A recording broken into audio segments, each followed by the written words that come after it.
Dieu, envoie ton esprit sur ma vie.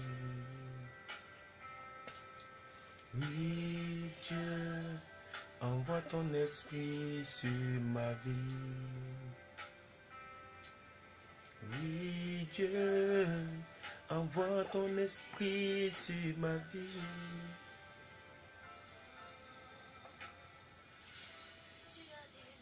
Que mon âme, tu as délivré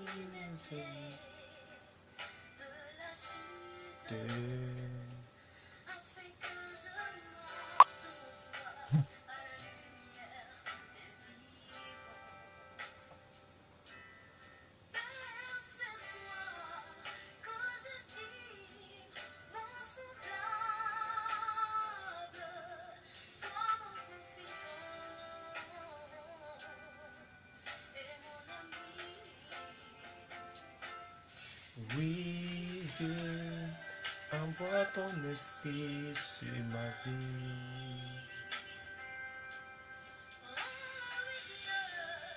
Envoie ton esprit sur ma vie.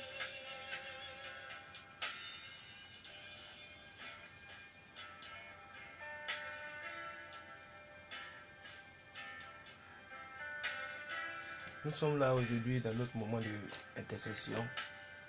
Nous allons finir ce chant pour commencer. Le temps de laisser les gens de se connecter.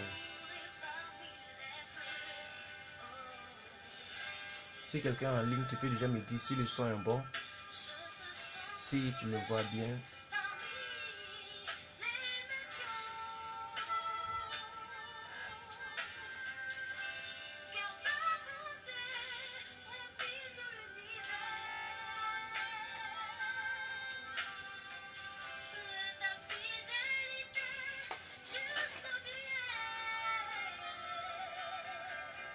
Béni sois, béni sois. Tu m'as fait rejeter. Béni sois. Oh, tu n'as pas rejeté ma prière. Alléluia, gloire à Dieu. Tu n'as pas rejeté ma prière. Mort pour moi. Humilié pour moi.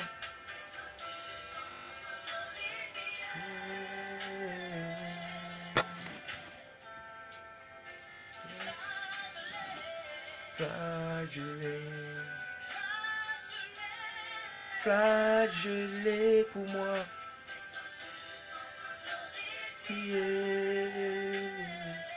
Shalom, Marie-Noël, shalom aussi à vous.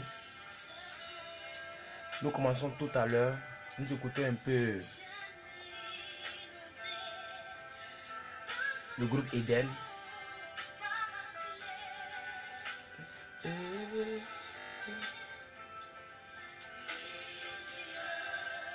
Envoie ton esprit sur ma vie. Oui, Dieu, envoie ton esprit sur ma vie. Oui, Dieu, envoie ton esprit sur ma vie. Oui, Dieu, envoie ton esprit sur ma vie.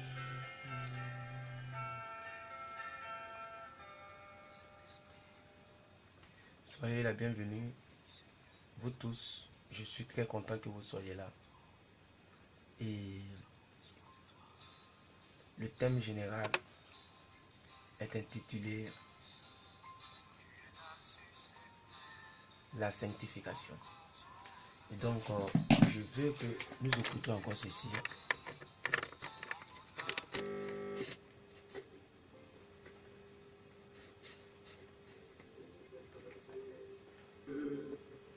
Ne va pas durer aujourd'hui. Nous allons parler de la sanctification. Vous savez, la Bible dit que sans la sanctification, nul ne peut aller au Père. Sans la sanctification, nul ne sera sauvé. C'est un thème très capital, très important. Et de nos jours, les églises, plusieurs personnes oublient ce fait.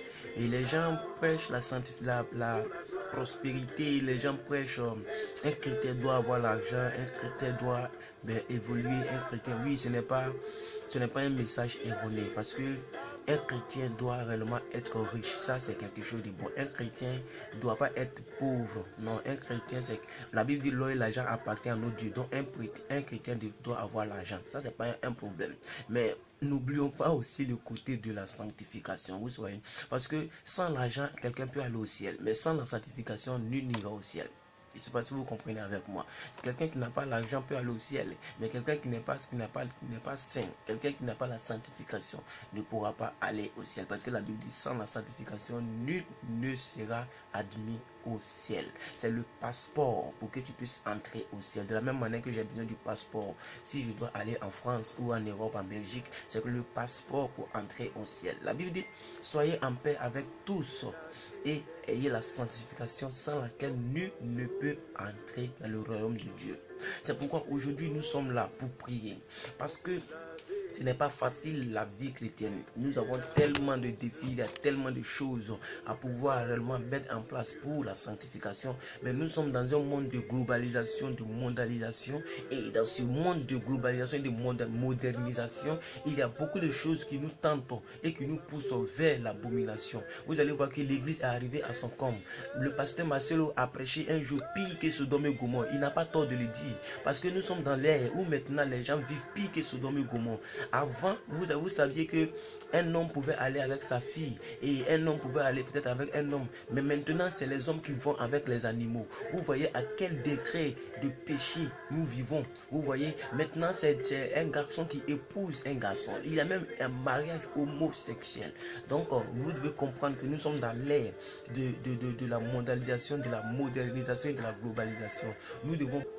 C'est pourquoi nous allons réclamer la présence du Saint-Esprit là où tu te tiens. Tu as déjà le Saint-Esprit en toi, ça c'est un fait. On a déjà le Saint-Esprit en nous. Mais nous allons l'inviter à prendre la première place. Nous allons l'inviter à prendre la première place. Alléluia, gloire à Dieu. Nous allons l'inviter à prendre la première place, de conduire toutes choses et qu'il vienne nous aider à pouvoir bien faire ce direct, qui vient nous aider à pouvoir être des hommes sanctifiés. Prie le Seigneur. Nous ne pouvons pas y arriver. La lutte est rude. Il y a des contrastes. Il y a tellement de choses dans ce monde. Il y a tellement de défis dans ce monde. C'est pourquoi, Saint-Esprit de Dieu, nous te prions, Seigneur, que tu viennes remplir nos vies. Que tu viennes remplir nos vies. Parce que c'est toi qui produis la sanctification. C'est toi qui produis la paix. C'est toi qui produis, Seigneur, la sanctification sans laquelle nul ne peut aller au ciel. C'est pourquoi, Esprit de Dieu, nous te prions et nous t'invitons. Et nous t'invitons. Et nous t'invitons. Et nous t'invitons, viens nous remplir, viens nous posséder. La Bible dit, soyez remplis du Saint-Esprit, mais ne vous enivrez pas de vin, mais soyez au contraire remplis du Saint-Esprit, remplis du Saint-Esprit, soyez remplis du Saint-Esprit. C'est ce que la Bible dit. Oh, brasso tolobo shetakalibo setaka, brandelebo shaka. Continue de prier. Je me mets en genoux, continue de prier. Moi, je prie toujours en genoux, excusez-moi. Je me dispose ainsi. Nous allons prier que le Saint-Esprit vienne nous remplir, qu'il vienne nous remplir, qu'il vienne nous aider, qu'à chaque fois que nous avons besoin de lui, qu'il vienne nous conseiller. S'il y a des suggestions qui ne nous arrangent pas, s'il y a des propositions, des préoccupations qui ne nous arrangent pas, qu'il vienne nous aider au nom puissant de Jésus. Tu ne peux pas avoir la sagesse si tu n'as pas le Saint-Esprit. Tu ne peux pas avoir la sanctification si le Saint-Esprit n'est pas en toi. Non, détrompez-vous. Tu ne peux pas être saint si tu n'as pas le Saint-Esprit. Parce que c'est le Saint-Esprit qui peut t'aider à pouvoir être saint. C'est le Saint-Esprit qui peut t'aider à pouvoir y arriver. La Bible, l'apôtre Paul a dit quoi? Il dit, j'ai combattu le bon combat. J'ai gardé la foi. Aïe, la vie chrétienne, c'est un combat. Chaque jour, tu es attaqué. Chaque jour, l'ennemi veut te mettre les bâtons dans les roues. Chaque jour, l'ennemi veut fait tout pour que tu quittes la sanctification. L'ennemi sait que la seule chose qui peut te faire gagner, c'est lorsque tu gardes ton corps saint, lorsque tu gardes ton cœur saint, lorsque tu gardes tes pensées saines.